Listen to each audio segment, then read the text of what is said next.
자, 지금 시간이 2023년 4월 30일 일요일 오후 10시 4분입니다.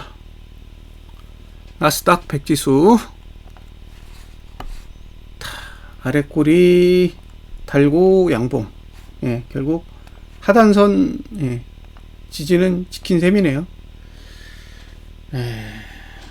위에서 막는 힘이 없었기 때문에, 그죠?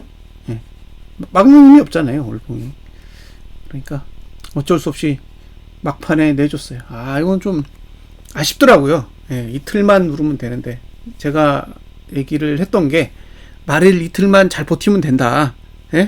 이틀만 오르지 않고 버텨주면 괜찮을 수 있다. 근데 버티는 게 쉽지는 않아 보인다고. 왜냐면 월봉, 주봉 다 하단선 아래에 있기 때문에 이걸 지키는 게 사실 쉬운 건 아니니까요.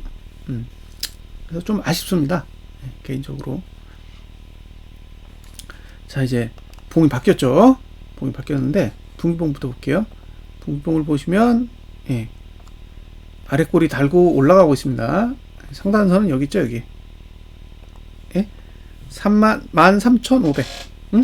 13,500 정도의 상단선이 있습니다. 그러니까 이게 올라간다 그러면 이 정도까지는 올라갈 여지는 있다라고 보시면 되는 거예요. 아직 하단선 찍은 건 없어요. 그렇게 보시면 되고, 이 13,500이 연봉으로 보면요, 거기 볼벤 20 상단선 위에요. 그러니까 볼벤 20은 여기 있습니다. 그러니까 과열의 기준은 13,374 정도 되고요. 그 다음에 분기봉의 그 상단선은 13,500 정도 되는 거죠. 지금 엄청나게 차이 나는 것처럼 보이지만 꽤 가까워요, 지금 위치에서. 지금 얼마냐? 13,245예요. 그러니까 여기서 250포인트만 오르면 도달하는 거예요. 250포인트만 오르면 도달해요. 자, 13,374. 이게 지금 주봉의 상단선이잖아요. 주봉의 상단선인데, 이 위치가 연봉의 볼벤 20 상단이에요. 그러니까 이 수치를 넘어가면 이제 과열이 되는 거죠. 참고하시면 됩니다. 13,374를 넘어가면 과열이다.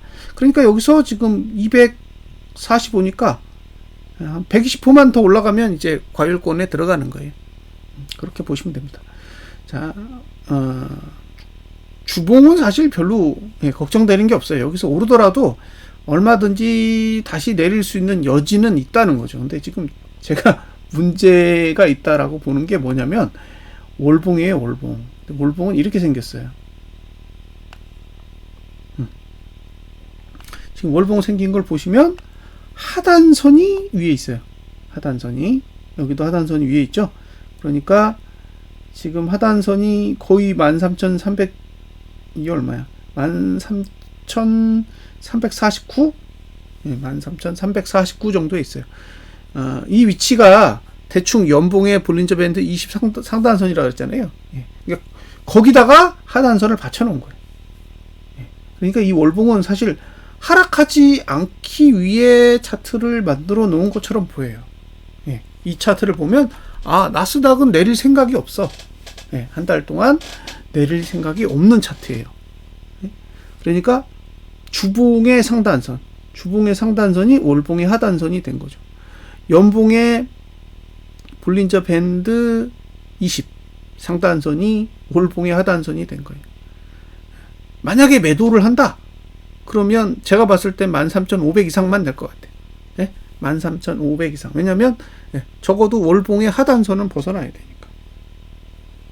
그래서 나스닥 지수는 한 달 동안은 쉽지 않겠다. 매도 전략을 하는 게 한 달 동안에는 굉장히 좀 스트레스를 받을 수밖에 없는 상황이에요. 언제 끌어올릴지 알 수 없는 그런 상황이기 때문에 그렇습니다. 근데 여기서 관심을 가지셔야 될 건 뭐냐면, 만약에 이걸 하락시키고 싶다 그러면 저가를 깨면 되는 거예요. 여기서 만약에 이게 이걸 하단선을 누르고 내려가겠다 그러면 저가를 깨면 됩니다. 저가. 그러니까 매수자는 저가만 붕괴되지 않으면 사셔도 되는 거죠. 이번 달에 저가가 붕괴되지 않으면 매수하셔도 되는 거고, 이번 달에 저가가 붕괴되면 이제 매수가 잘못됐다고 보시는 게 맞겠죠.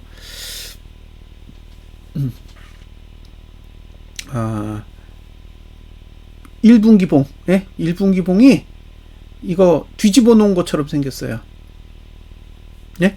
1분기봉. 분기봉이 이거 뒤집어 놓은 것처럼 생긴 거예요. 그래서 그런 구조에서는 사실 오르기 힘들거든요. 이건 내리기 힘든 거고. 예? 그러니까 지금 분기봉과 거꾸로인 거예요. 그래서 이걸 누르고 내려갈 수 있을지는 사실 잘 모르겠습니다. 예, 저는 차트대로 보는 사람이니까 이런 차트는 사실 내리기 힘들어요. 예, 내리기 힘들기 때문에 적어도 매도를 한다 그러면 13,374보다는 높아야 된다. 적어도 13,500 이상이 적정이고 13,374보다는 무조건 높아야 이제 매도 전략을 가져갈 수 있는 거고, 매수자는 12,995에서 예, 이번 달 저가 사이 정도, 그 정도 영역에서 한번 매수를 고민해 보시되 이번 달 저가가 붕괴되지 않는 선에서 접근을 해 보시면 좋겠습니다. 주봉은 하단선이 발달된 게 제대로 없기 때문에 매수 전략은 월봉을 보고 접근을 하셔야 될 것 같고요. 이제 매도 전략이 정말 어려워 보여요. 매도는 쉽지 않아 보인다는 거죠. 그리고 일봉은 저가만 깨지지 않으면 뭐 예, 상방이죠. 저가만 깨지지 않는다면 상방 구조를 가지고 있으니까, 만약에 뭐 그 월요일에 특별한 이슈가 없다면, 예? 월요일에 특별한 이슈가 없다면 먼저 위쪽으로 가지 않을까 싶어요. 네? 먼저 위쪽으로 간 뒤에 그 다음에 내릴 건지 말 건지는 이제 그 다음에 결정을 하지 않을까라는 생각이 듭니다. 그래서 지금은 사실 조금 더 상방에 유리한 상황이다 라고 설명을 드릴 수가 있는데, 사실 이제 하단선의 위치가 여기가 13,354예요. 354인데 지금 245니까 한 110호 정도만 유리한 거예요. 110호를 이제 벗어나면 그 다음부터는 내려도 상관없는 거죠. 근데 110호라고 해봐야 뭐 1%도 안 되잖아요. 그러니까 뭐 엄청나게 유리한 수치는 아니라는 거죠. 다만 공격적으로 매도하기에는 조금 부담스럽다라고 보시면 될 것 같습니다. 자, 여기까지 분석 마치겠습니다. 감사합니다.